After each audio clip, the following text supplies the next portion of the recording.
गांव के बीचों बीच एक छोटी सी झोंपड़ी थी जिसके ऊपर घास फूस की छत बनी हुई थी। झोंपड़ी के सामने एक पपीते का दरख्त खड़ा था। ये दरख्त न सिर्फ सरसब्ज और शादाब था बल्कि इसकी शाखों पर लगे हुए जर्द और सब्ज पपीते देखने वालों के दिल को खुश कर देते थे। गांव के रास्ते से गुजरने वाले अक्सर लोग ठिठक कर रुकते और कहते, वाह कैसा खूबसूरत दरख्त है, इसकी देखभाल बड़ी मेहनत से की गई है। इस झोंपड़ी में दो बूढ़ी औरतें रहती थीं, एक का नाम जीनत था और दूसरी का शमसुन। दोनों की उम्र ढल चुकी थी, बाल सफेद हो गए थे, चेहरे पर झुर्रियां गहरी हो चुकी थीं और हाथों की रगें नुमायां हो गई थीं। मगर उनकी आंखों में अब भी जिंदगी की रोशनी मौजूद थी, वो रोशनी जो मेहनत, सब्र और मोहब्बत से जलती रहती है। दोनों औरतें बचपन से सहेलियां थीं। वो गांव की गलियों में खेला करती थीं, एक ही तालाब से पानी भरती थीं और एक ही मिट्टी में अपने ख्वाब बोती थीं। वक्त गुजरता गया, किस्मत ने दोनों को अलग अलग घरों में बसा दिया, मगर बुढ़ापे की उदासी और बेवगी ने फिर से उन्हें एक छत के नीचे ला खड़ा किया। अब वो दोनों अपनी झोंपड़ी में रहती, एक दूसरे का सहारा बनती और जिंदगी के दिन गुजारत। गांव के लोग उन्हें इज्जत से देखते और कहते कि ये दोनों औरतें मिसाल हैं कि दोस्ती वक्त और हालात के तूफानों में भी टूटती नहीं। उनकी जिंदगी का सबसे बड़ा सहारा वही पपीते का दरख्त था। ये दरख्त उन्होंने बरसों पहले एक छोटा सा पौधा लगाकर उगाया था। शुरू में ये महज एक नन्हा सा पौधा था जिसे मवेशी कुचलने लगते या बारिश की बूंदें जमीन से उखाड़ने की कोशिश करती।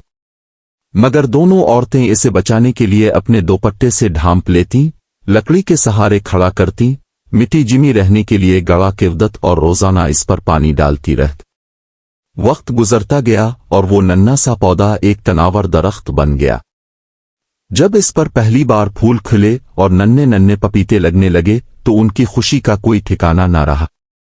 वो एक दूसरे को गिले लगाकर रोती और हंसती रहे। उनके लिए ये दरख्त सिर्फ एक पौधा नहीं बल्कि औलाद जैसा था। रोजाना सुबह दोनों सबसे पहले दरख्त को देखती, इसके पत्तों पर हाथ फेरुत, कभी शाखों से गिरने वाले पत्तों को समत और कभी इसकी जड़ों में पानी डाल देती। ये इनकी इबादत बन चुकी थी। गांव वाले अक्सर कहते कि ये दरख्त उन दोनों के लिए मां की गोद जैसा है जो उन्हें सुकून देता है।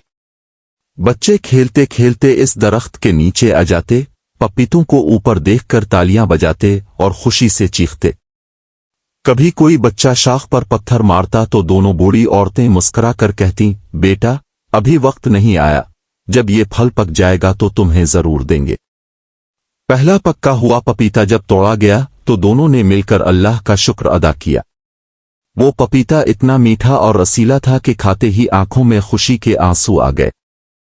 जीनत ने कहा कि ये हमारी मेहनत का फल है, अल्लाह बड़ा करीम है। शमसुन ने जवाब दिया, हाँ बहन, सब्र और मेहनत कभी ज़ाय नहीं जाते। इस दिन से इनकी जिंदगी में एक नई खुशबू फैल गई। वो सोचने लगे कि अगर ये दरख्त ज्यादा फल दे तो वो बीज कर अपनी जरूरत भी पूरी कर सकती है। मगर वक्त के साथ साथ एक नया मसला जन्म लेने लगा। जब दरख्त पर ज्यादा पपीते आने लगे तो दोनों के दिल में ये सवाल उठने लगा कि ये फल किसका है और किसका हिस्सा ज्यादा है।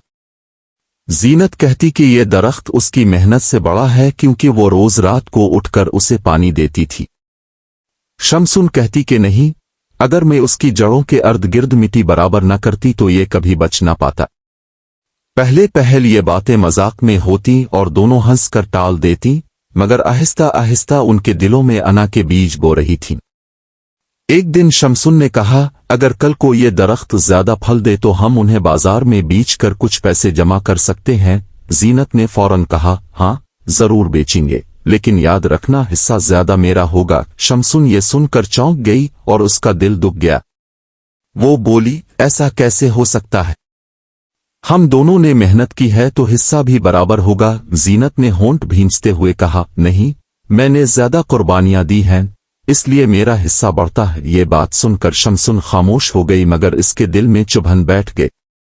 वक्त गुजरता गया और ये छोटी छोटी बातें दोनों के रिश्ते में दरार डालने लगे। वो दरख्त जो इन दोनों के दरमियान मोहब्बत का पिल था, अब झगड़ों की दीवार बनने लगा। गांव वाले ये सब देखते तो अफसोस करते।